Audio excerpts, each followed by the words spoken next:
ذرا تصور کیجیے رومی سلطنت، وہ طاقت جس کا سکہ پوری دنیا میں چلتا تھا، اپنی آخری اور مضبوط ترین قلعے کی دیواروں کے پیچھے دبکنے پر مجبور ہو جائے۔ ایک ایسا شہر جس کے بارے میں کہا جاتا تھا اس کی دیواریں اینٹ اور پتھر کی نہیں بلکہ رومیوں کی تقدیر سے بنی ہیں۔ وہ شہر تھا اسکندریہ۔ سمندر کی لہریں اس کا حصار تھیں اور رومیوں کا تکبر اس کی ڈال۔ لیکن سوال یہ ہے، 9 ماہ کی طویل محاصرے کے باوجود فاتح شام حضرت عمر بن العاص رضی اللہ تعالیٰ عنہ کے قدم یہاں آ کر کیوں رک گئے؟ مدینہ میں بیٹھے امیر المؤمنین حضرت عمر فاروق رضی اللہ تعالیٰ عنہ تاخیر پر جلال میں کیوں آ گئے؟ اور وہ کون سا خط تھا جس کے چند جملوں نے تھکے ہوئے مجاہدین کے خون میں ایسی بجلی بردی کہ تاریخ کا ناممکن ترین قلعہ ریت کے دیوار ثابت ہو گیا؟ آج کی کہانی صرف ایک شہر کی فتح نہیں، یہ کہانی ہے ایمان کی طاقت کی، جس کے سامنے سمندر کے راستے اور پولادی دیواریں بھی بے بس ہو جاتی ہیں۔ قلعہ بابلون کی شکست کے بعد رومی فوج کی بچی کچی دستے شمال کی طرف بھاگے اور اسکندریہ میں پناہ لی۔ اسکندریہ محض ایک شہر نہیں تھا، یہ اس وقت کی دنیا کا سب سے بڑا تجارتی مرکز اور رومی شان و شوکت کا آخری ستون تھا۔ یہاں رومی جنرل تیوڈور کی قیادت میں 50,000 کا تازہ دم لشکر موجود تھا، جبکہ اسلامی لشکر صرف 12 سے 15,000 کے درمیان تھا۔ رومیوں کو اپنی سمندر پر ناز تھا۔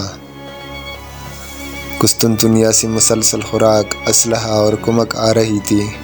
ان کا غرور یہی تھا کہ ریگستان کے رہنے والے عرب سمندری جنگ سے ناواقف ہیں، یہاں آ کر خود ہی ہمت ہار جائیں گے۔ لیکن حضرت عمر بن العاص رضی اللہ تعالیٰ عنہ جانتے تھے یہ معرکہ اب تک کے تمام معرکوں سے مختلف ہے۔ دن گزرے، ہفتے گزرے اور پھر مہینے بھی گزر گئے۔ اسکندریہ کا محاصرہ 9 ماہ تک طویل ہو گیا۔ وسیلوں کے اوپر سے منجنیقوں کے ذریعے آگ کے گولے اور بھاری پتھر برسائے جاتے۔ شہر کے باہر زمین دلدلی تھی، جہاں خیمے لگانا بھی ایک آزمائش تھا۔ اس دوران رومی سلطنت کی دارالحکومت میں زلزلہ آیا۔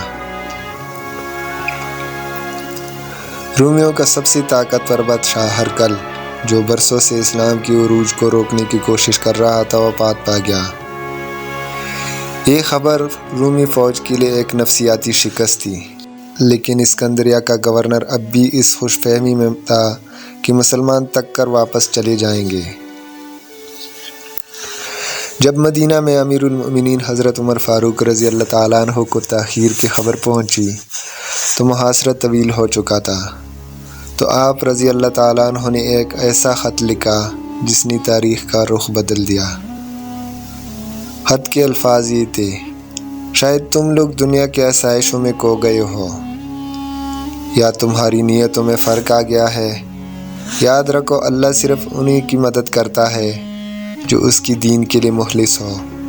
جس وقت تمہیں میرا یہ خط ملے، تمام لشکر کو جمع کرو، توبہ کرو کہ تلواریں لرز اٹھیں۔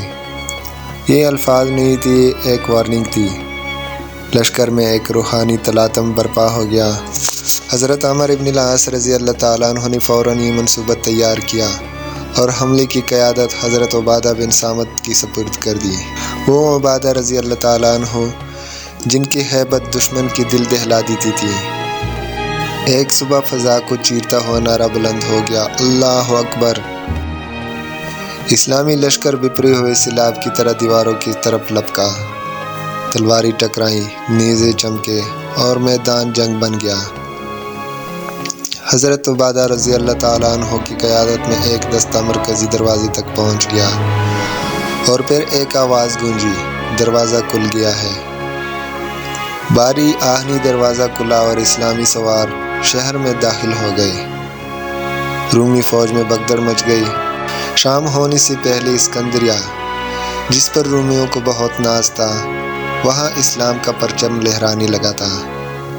اسکندریہ کی فتح نے مصر میں رومی سلطنت کا 1000 سالہ اقتدار ہمیشہ کے لیے ختم کر دیا۔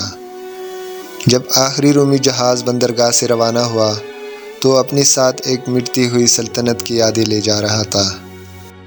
حضرت عمر بن العاص رضی اللہ تعالیٰ عنہ نے مدینہ خط لکھا: امیر المؤمنین، میں نے ایک ایسا شہر فتح کیا ہے جس کی صفت بیان کرنا ممکن نہیں۔ یہ فتح صرف تلوار کی نہیں تھی، یہ فتح تھی ایمان کی، کیونکہ جب نیت خالص ہو تو سمندر بھی راستہ دے دیتے ہیں اور دیواریں خود گر جاتی ہیں۔